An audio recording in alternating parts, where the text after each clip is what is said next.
And some of this goes back, I don't want to blame her, but I'm going to blame her. To a certain extent, it's the Lucy Calkins period of history where we went away from the notion of phonics and we had this huge debate about whole language, even though the research says very clearly that in order to teach kids how to read, it involves phonics, it involves phonemic awareness, it involves vocabulary, it involves spelling, and it involves comprehension. That's been proven. But then we went through this whole period, so now we got a whole 2 or 3 generations of teachers who do not know how to teach reading. Because we went into this notion of the way to make sure that kids know how to read is to expose them to great books. And I always used to ask, well, does that mean that kids are going to learn how to read through osmosis? I mean, are you going to sit them in a room and somehow, it's stupid. But it has been the way that we have proceeded for at least the last 25 or 30 years. And so we've just had these succeeding generations of kids who literally cannot read. But you can go back to places or individual schools that have pursued a different path and they are being successful. Or, you know, like you take a school like ours, it's Dr. Howard Fuller Collegiate Academy. So for the last 13 years, 100% of our graduating seniors have been accepted into college. But there's a but to that. And the but is being accepted into college is not the same as going. Going is not the same as finishing. But in order to either go or finish, you have to get accepted. And so we have many individual successes based on the way that we've tried to function over the last 21 years. The same is true for MPS. I mean, you can go to individual schools in MPS and you can find graduates who are doing well. So what I'm trying to say is that when you ask, well, can you talk about some things that are working? I think that there are things that are working for individual students. What is not working is a broader system that is effectively educating the vast majority of the kids. So that's the distinction I would make. Like when I finished my book, for example, I concluded that education is really not a systemic change issue. It's more like a rescue mission. It's more like you're rescuing like individual kids. And by rescuing them, you can change the projection of their individual lives. But the big lie that too many people tell is that if we just fix education, then everything else in the country is going to be okay. That's ludicrous. It's stupid, it's ignorant, and it's false. But yet we continue to propagate that. So people are saying, well, if you just fix education, we're not going to worry about housing. We're not going to worry about health care. We're not going to worry about hunger. We're not going to worry. Just fix education. So, but that's just my view. Yes.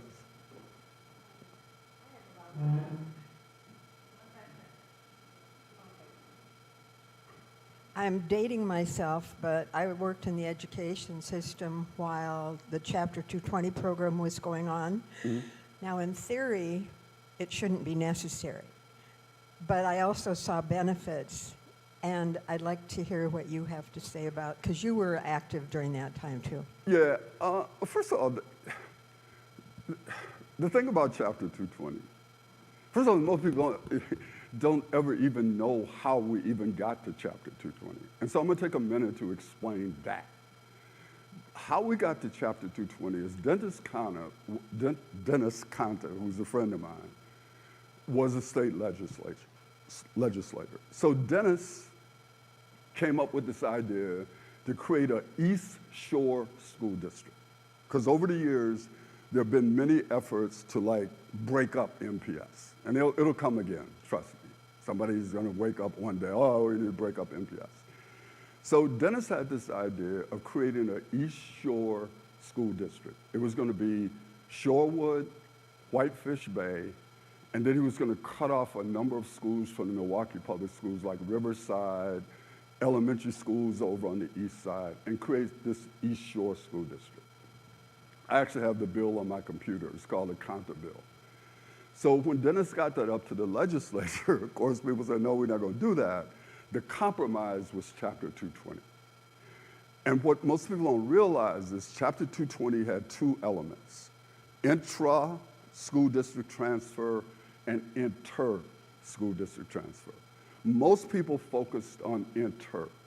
That was black children being sent out to Nicolay. Like my roommate, Doug Irwin, was the principal at one time at Nicolay. So black children were sent out to Nicolay. They were sent to Mequon. They were sent to these various suburban school districts. And for every kid who went out there, the suburban school districts got their per pupil costs, not the per pupil costs for MPS. They got their per pupil costs. And in addition to their per pupil costs, if by going out there, let's say the percentage of black people back then living in the Nicolay School District was 1%. I'm just using that as a number. If 8 kids went out there and they turn out to be a higher percentage than the actual population, Nicolay got not only their $17,000 per kid or whatever it was back then, but they also got a bonus. So you got to always understand that while this was all about integration, allegedly, it was also about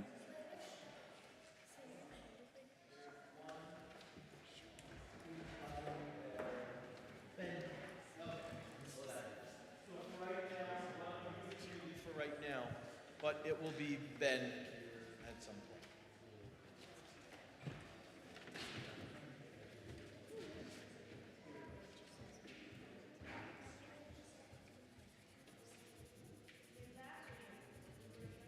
over 100 different elementary schools throughout the city of Milwaukee. Because for every one of those kids who got on a bus to, quote, integrate, Milwaukee Public Schools got money from the state. But the money did not follow the child to those schools to improve education. It went into the central pot of MPS. So when you ask, was it successful? Yeah, as a money grab, it was successful for all the districts who got involved in it. For some children, it was of value because they got, quote, an integrated experience. But for a lot of children who went out to these suburban school districts, it wasn't a great experience because the suburban school districts didn't really change the way that they were functioning to have these new individuals in their, quote, family. So like any kind of public policy, I've never seen a public policy that only has an upside. Every public policy has an upside and a downside. And so there were both upsides and downsides depending upon what your frame of reference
17 years old.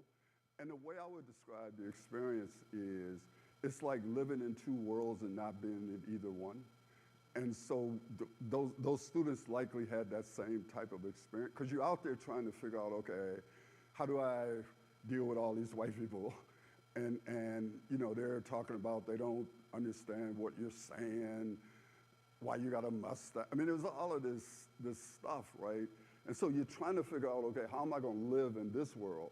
And then when you go back home, you know, people are like, hey, you talk funny, you don't, you know, you sound white. I mean, so you're trying to negotiate those two worlds.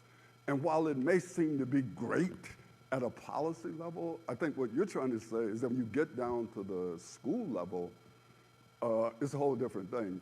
I'll tell you a quick story. So when I was a junior in high school, so I played on the first team for Milwaukee to ever go to the state tournament. But they didn't let Milwaukee in the state tournament until the 50s.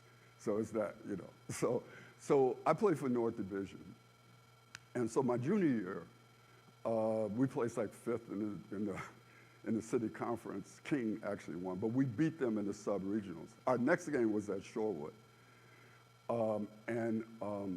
So Mike Spector, you know, was on the, I teased Mike until he passed away because we beat, so we came out to Shorewood and I thought, I didn't even know where Shorewood was. I never heard of Shorewood.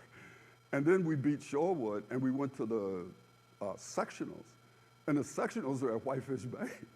And that was even worse. I never, honestly, I was a grown person, literally almost, before I knew where Whitefish Bay was. When we went to Whitefish Bay, I thought we had left the state. That's literally, you know, how compressed my life was as a high school student at North Division. They took us out to what was called Country Day School. Some of you may be, because it's now university school, but when we went out, John Stocking played for them. When we went out there, it was this private school. I'd never seen anything like that in my life. You know, they had all of this space. They had maybe 5 or 6 people in a class. They wore ties. You know, we got out there, we were like, that world was so foreign. So, yeah, that's a little bit off the topic, but sorry about that. I'll try to stay more focused. Thinking big about a very complicated topic, what would be the single best next step what would be the single best next step if the goal is to help the kids, create a better path for the kids at MPS and also their families? Yeah, so let me try to frame this, because all of how I respond to this is based on a view that I have that I want to give it to you, not for you to accept it, but for you to at least know why I say what I say. So the first thing I think is important for people to understand is I make a distinction between public education and the system that delivers it. So that Milwaukee Public Schools is not public education. It's one delivery system. And since the delivery systems weren't created by God, we could actually change them. So to me, public education is an idea. The delivery on the idea can go in a number of different ways.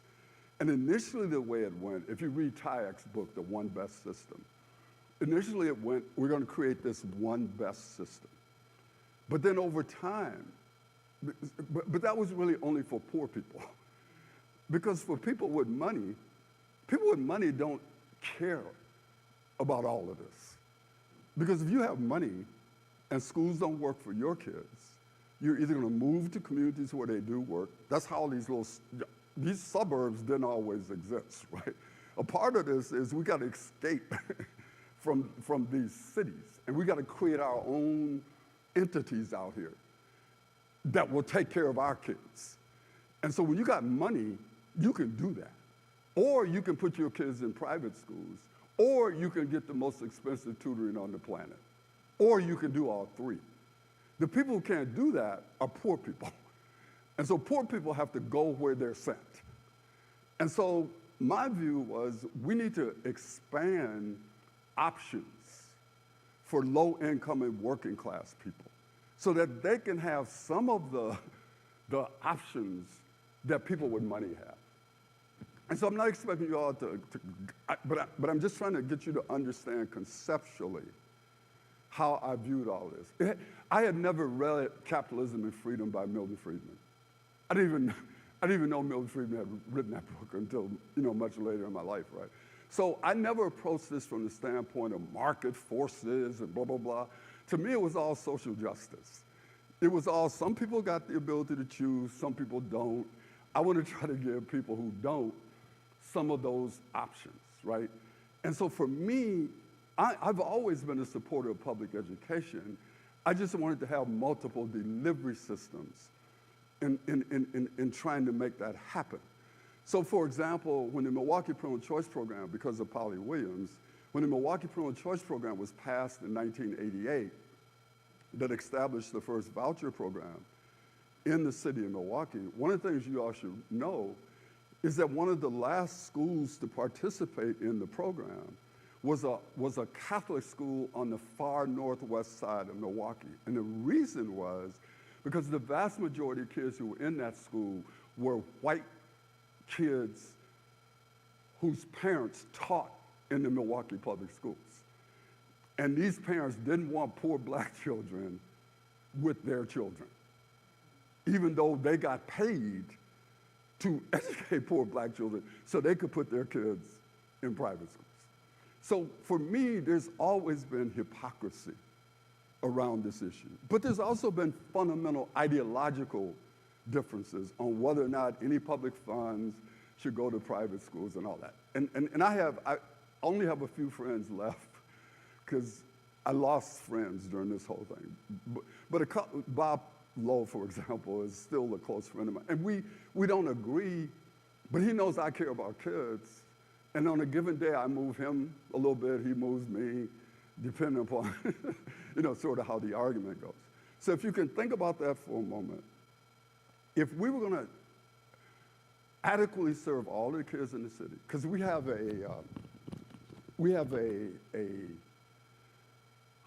how can I describe this? We have like a 21st century education ecosystem in the city of Milwaukee, but it's built on a set of 20th century rules and regulations, right? That's what we have in the city.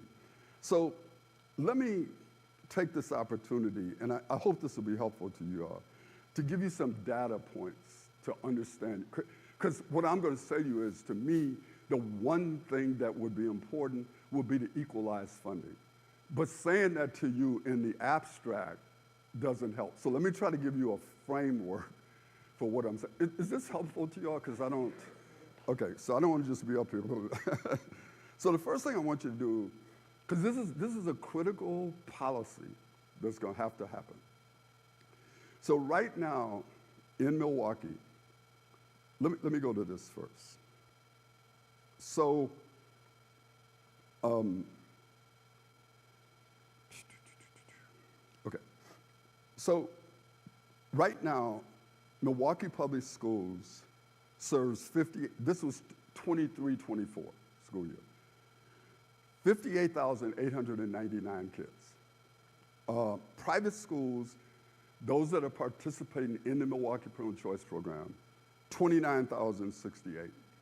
Independent charters, those are the ones like our school that are not under MPS, 8,549.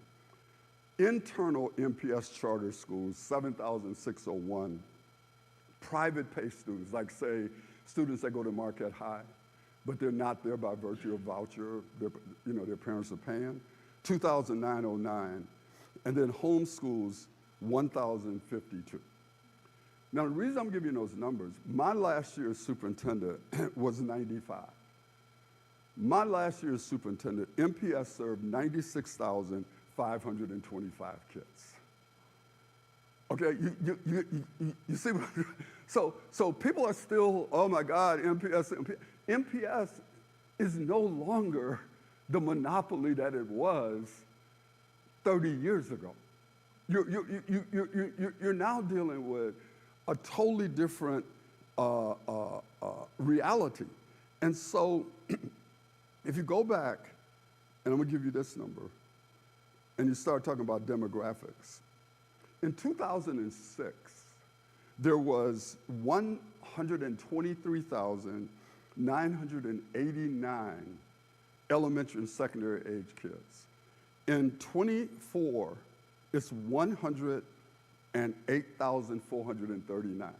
There's been a 13% drop in the total number of kids that are elementary age in Milwaukee.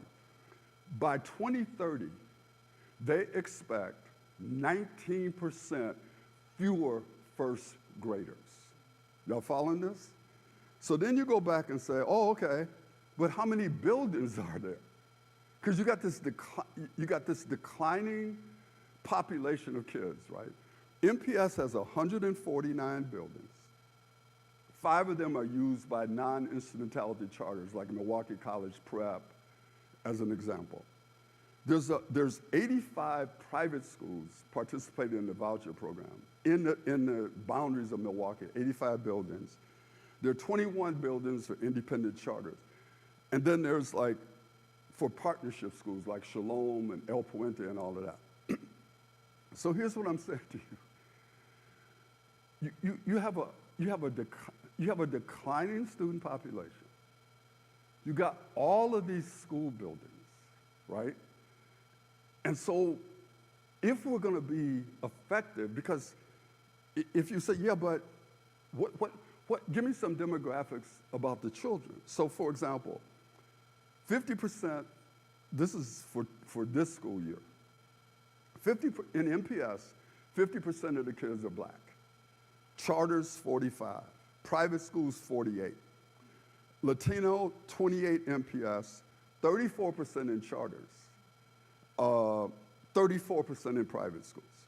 Asians, 7% MPS, 13% in charters, that's mostly because of HAPA, 5% in private schools. There's only 10% of the students in MPS today are white. 4% in charters, 11% private schools. 83% of the kids in MPS are economically disadvantaged, 83% in charters, 82% in private schools. 20% of the kids in MPS have disabilities that are acknowledged, 12% in charters, and then we don't know what the private school numbers are. Now, here's the funding. MPS is $15,609 per child. Charters are $11,729. Private K through 8 is $10,000, like St. Marcus, $237. Private high schools are $12,731. That's what you got, okay? So people are still living in a world that no longer exists. Like, you can be mad. You can be as mad as you want to be about choice. It don't matter that you're mad. This is the world that we're now living in. And the question is, if we care about all of our children, you cannot continue to have inequities in funding at this level, because there's nobody can say, well, but MPS got all the poor kids. No, we all got the poor kids. You know what I mean? So we have to begin to adjust our thinking. And we got to begin to address significant policy issues if we're ever going to have any chance at all to solve the educational problems in MPS. Hopefully that's not too much information, but I'm trying to give you all the backdrop. So what are your 2 top policy issues that need to change? I mean, Equity and funding. But equity and funding, how? Because still, predominantly, I don't care what you're talking about, it's still, school districts are still driven by either state funding or local property taxes, right? The vast majority of finances that come into schools. Is it underperformance of when you're talking about the financial books? I know that NPR interviewed you and you called for change at MPS from the finance department and more checks and balances. Oh, no, I did not. Oh, does that need to happen? Do we need to have more financial-minded people in the public school system to say, hey, we're going to be advocates for change to the state to say, let's make this more equitable. And then what, how would you make it more equitable? What would you throw back to the state? I actually have an answer if you want it. Yeah, what is it? Okay, because the way you came on, It's great that people are saying this, but it's like, no. what is it? First of all, you realize that 2 years ago, we went to the legislature and we actually got a bill passed that made the funding more equal. I don't know if you know that, but we actually did that. What caused it to be exacerbated was MPS went out for a referendum. And because of the way that the referendum is structured, MPS is the only one who got the benefit of those tax dollars, even though I'm giving you data that shows they're only serving 50-some% of the kids. So one of the policy changes that needs to happen, in my view, is that nobody can go out for a referendum that doesn't affect all of the kids in the city. Let me give you another example of how this can be done. What I believe we need to do is to create alliances with low revenue districts in the rest of the state. And that what we need to do is to operate on the theory that every child in the state of Wisconsin should generate the same per pupil revenue, no matter where you are. So that, for example, if you're in River Falls somewhere and you're a low revenue district, if the average revenue is $12,829 for the state, we all should be getting $12,829. You'd have to do one or two things. Number one, you'd have to raise taxes. That's a theory. Because you'd have to generate more revenue. But you still have to, once you generate the revenue, you'd have to change the way that the foundation funding operates. And all of this can actually be done. It's not doable. It's whether or not we have the political will to do it. So the reason why I said you'd have to raise taxes, because if you didn't raise taxes, then it would be a redistribution. But what you have to do is you have to uncouple the GPR, general purpose revenue. You'd have to equalize the funding for education before it gets into the equalization pot. Because once it gets into the equalization pot, it affects property taxes all over the state. So remember when I said we'd have to look at all these different policies? We'd have to go back and examine all of these policies because the way they're structured, they were built for the one best system. And so you get what I'm saying? So it's not mystical, meaning there are actual ways of doing it. It's the politics of doing it. So for example, the reason why we were able to get the equalization stuff that happened 2 years ago was that some of us had relationships with Tony, like me. Some people had relationships with Voss. And so we created a coalition of people who had relationships with the key policymakers.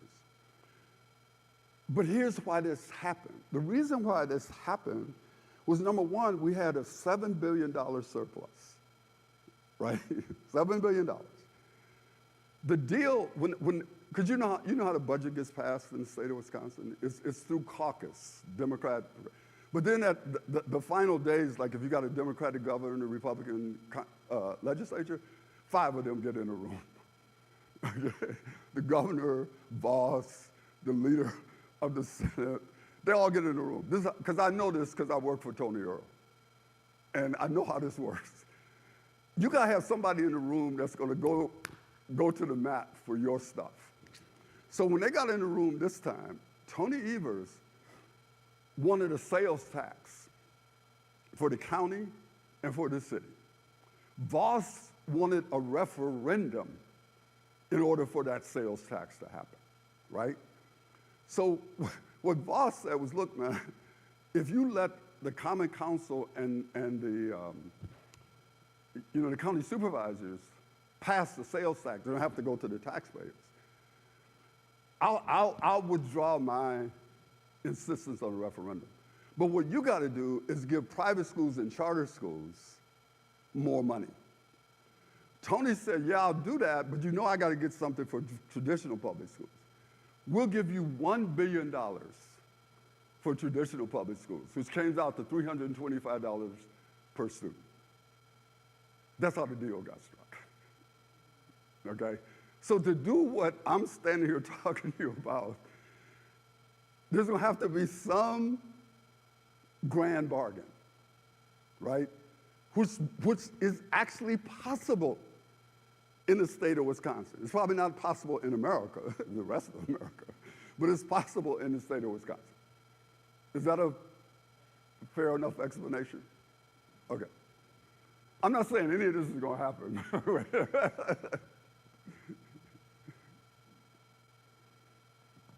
to take us off the topic of money. Oh, okay. And go back to your comments earlier about how we have both great schools and terrible schools in the MPS system. And I became familiar, our niece recently participated in a fundraiser for Cristo Rey Jesuit High School, which has Yep. like unbelievably positive, like 98% of their students are the first member of their family to go to college, right? So I don't understand if we have these examples within the city of some schools that are really serving similar populations in terms of their challenges with housing or hunger or whatever the other challenges are, and some are really successful and some really aren't. Why don't we do a better job of being able to learn from and transfer the success strategies from one school to another? Because fundamentally what drives policy isn't kids, it's who controls the money. I don't understand that. I mean, a school district is an economic enterprise as much as it is an educational enterprise. So when you go up in there talking about we need to change this and change that, you impact people's ability to pay their mortgage, their car payment, their retirement, et cetera, et cetera. When you say we're going to get away from money, you can't. I'm not saying money's not relevant, but I guess I'm just trying No, to... no, I'm trying to tell you that money drives the whole thing, not whether or not kids are successful. So does this high school get more money than other similar schools? Like, that's what I'm trying to understand. No, I just explained to you it doesn't. It gets less money. Right, so why, so that's, I'm trying to get at that issue of like, if they are successful, in spite of having similar challenges, they have so much more success than other schools, why can't we learn from that and transfer whatever they're doing into other schools that aren't having as much success? We could if kids was what's driving this. I'm trying to explain to you that your view of the world isn't what operates.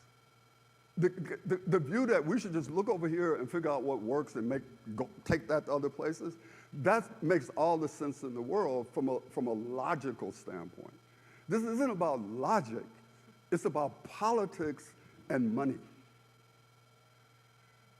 I don't know how else to explain it because you're looking at it sort of in the right way. Hey, you know, we all care about kids. Cristo Rey works. How come we don't go do what Cristo Rey does in other schools? And what I'm telling you is, because what is driving all of this isn't that point of view. What's driving all of this is who controls the money and how much money and where does it go? Because it's and I'm not, to a certain extent I understand this, because it is about that. If you worked in MPS for 25 years, and somebody rolled up in there and said, hey, you know what? We're going to change the whole system, and it's going to impact your retirement, that you don't work 25. It's not like you're going to say, yeah, but what about the kids? You're going to say, what? Wait. No, we can't make these types of changes because of how it's going to impact my life. And I'm not saying that's bad. I'm just trying to get you all to understand that if you don't look at how the whole thing is structured, you can't answer questions like that. Because you're asking for something to happen that impacts the fundamentals of what drives the system. And what drives the system is not how well kids are doing. I can understand why you're confused, but I don't know any other way to explain it to you. I literally don't. Can I just maybe try to rephrase what you're saying? Sure. I think maybe you're saying that these schools that receive less money, like the one you mentioned, are doing a better job with less money than the MPS, some of the MPS schools, right? Right. And then are you saying that it's because the people who control the money in MPS are benefiting more personally from the money that's there than they're using for the kids? Yeah, look at it this way. So let me So try in to. other words, are you blaming the teachers and the I'm not, unions? no, or- first of all, I never I mean, said that. I mean, I But- don't know. Why, what- why can't they do as well with more money? And you're saying it's their system. Okay. I honestly don't know how. Let me try this a different way. Okay. If MPS gets $15,000 per kid, and our school gets $11,729, where does that money go? In an educational enterprise, 75 to 85% of the money is for salaries.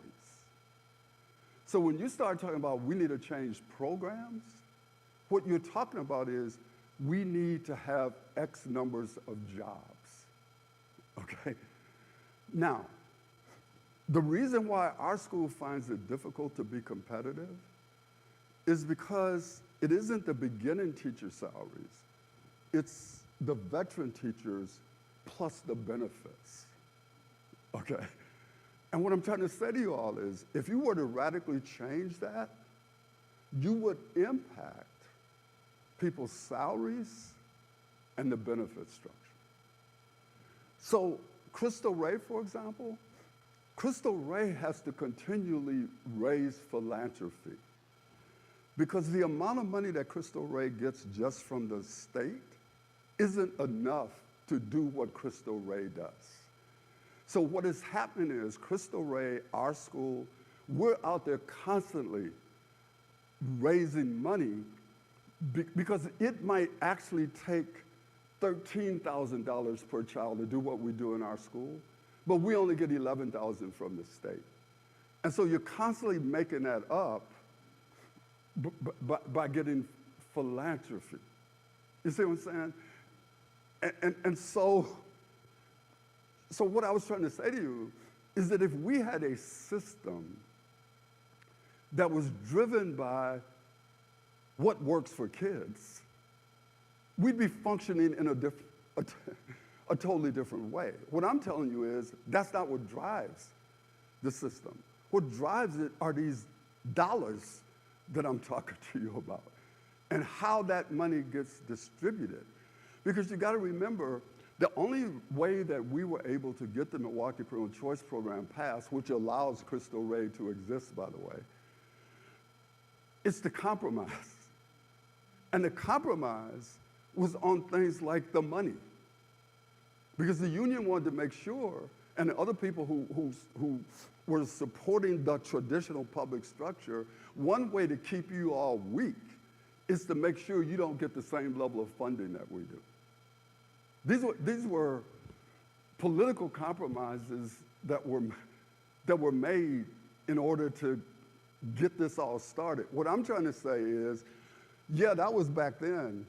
Here we are now, and the way everything isn't like it was back then. So we need to go back and revisit some of those decisions that we made 30 years ago, because we now have a totally different educational ecosystem. That's partially what you and I were talking about.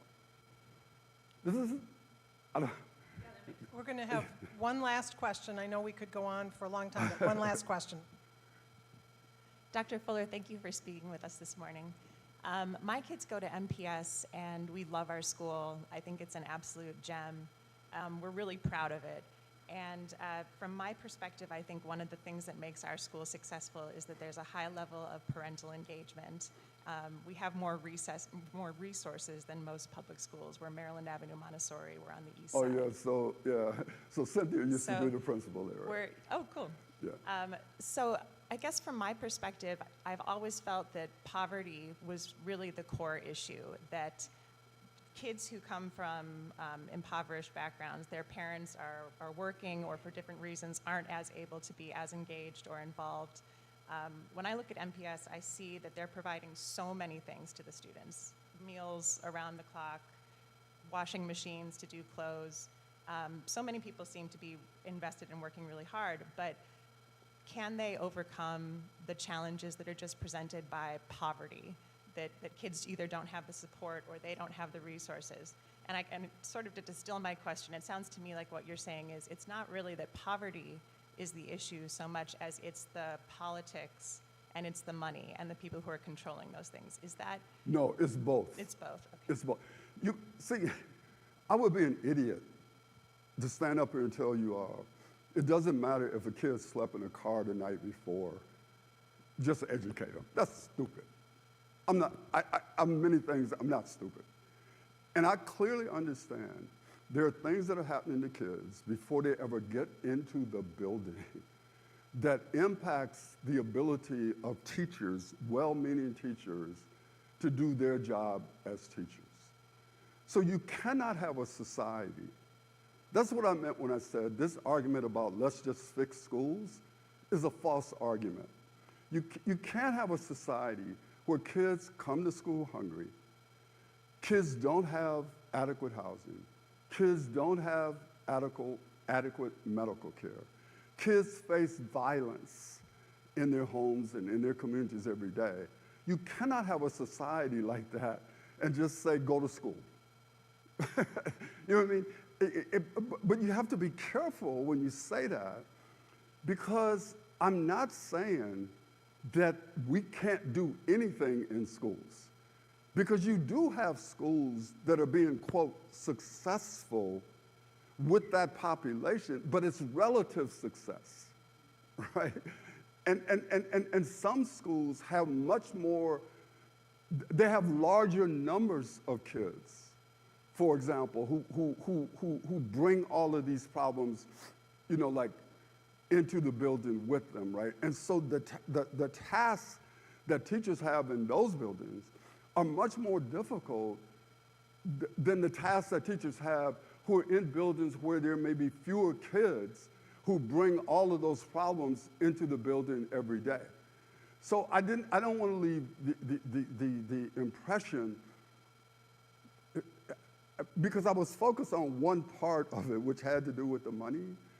But let's step back and let me be very clear that we must have a society, a government, nonprofits or whatever, who are united on hitting those other issues. You know what I mean? And so, for example, you'll find many of our schools have partnerships with community-based agencies to try to deal with one thing that you're saying, where you don't try to do everything in the school. Like, we serve breakfast, we serve lunch, we got after, so it's not just MPS, all of us are serving the same population of kids, right? And we're all struggling for how do you deal with the impact of all of these other issues, you know, that kids bring. And at its core is poverty. So, for example, you know, people got mad at me, which is okay, because I was doing an interview and someone asked me, what's the most important thing, curriculum change or raising the minimum wage? I said raising the minimum wage. And people, oh, you don't care about curriculum. No, it is, I'm telling you that if the kids had more resources before they got to the school, then the curriculum changes would have more impact. One of the greatest policies that Biden did that may get wiped out was the early childhood tax credit. That was huge. you know, for impacting families, right, with kids, to have that additional income, right? So it's policies like that begin to attack these issues that are happening outside of the school that will help what's going on in the school immeasurably. Go for a long, long time, but we can't. I think we were really smart to invite Dr. Fuller on the day of no Packer game, because now we can all talk all afternoon about much more interesting things than the Packers. So on behalf of everybody, I'd like to thank you very, very thank you. much for coming. Thank you. Thank you very much.